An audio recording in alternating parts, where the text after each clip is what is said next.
So we go to secondary research. Recording in progress. So for secondary research, it's a desk research. It involves collection of secondary data.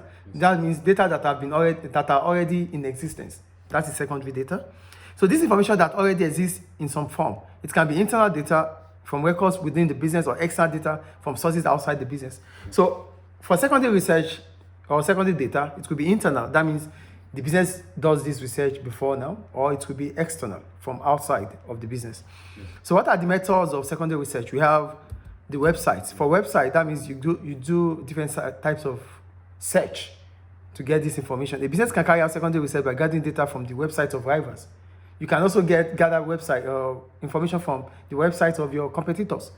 It's still gathering information. That's about websites. It's not news to explain. The social media, you can also use social media to gather information, like the Facebook, the Twitter, Instagram. You can use them. It allows you to know the trends in terms of consumers and their behavior. You could get to know. Like if you have to get research about middle-aged people, you can use the Facebook. If it is about teenagers, maybe the Instagram or the TikTok and the rest. Yeah. These are social media used sites that can be used for secondary research. We have newspapers and magazines. Some businesses may be able to use written information printed in newspapers and magazines as a source of market research data.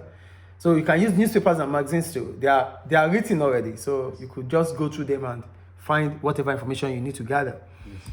So that's about newspapers and magazines. Then we have television and radio. Going through TV programs in the past that you have the record, it's a secondary data.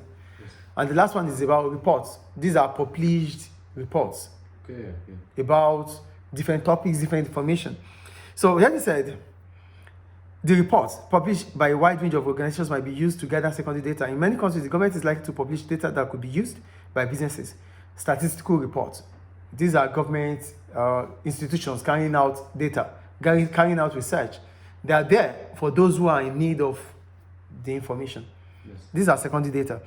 So they said, for example, statistical reports may be available free of charge to any business and contain information such as, so for statistical research, which is a secondary data, could have, such as relative size of the primary, secondary, tertiary sector, could have information about the economic sector, could have information about demographics, could have information about spending patterns, could have information about the value of outputs within the economy, true market size, you know that, the method of transport used by people traveling to work.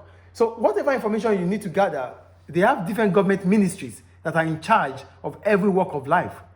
There's education, the Ministry of Education, there's transportation, the Ministry of Transportation. So if you are a business in education, you can go through the Ministry of Education to gather information.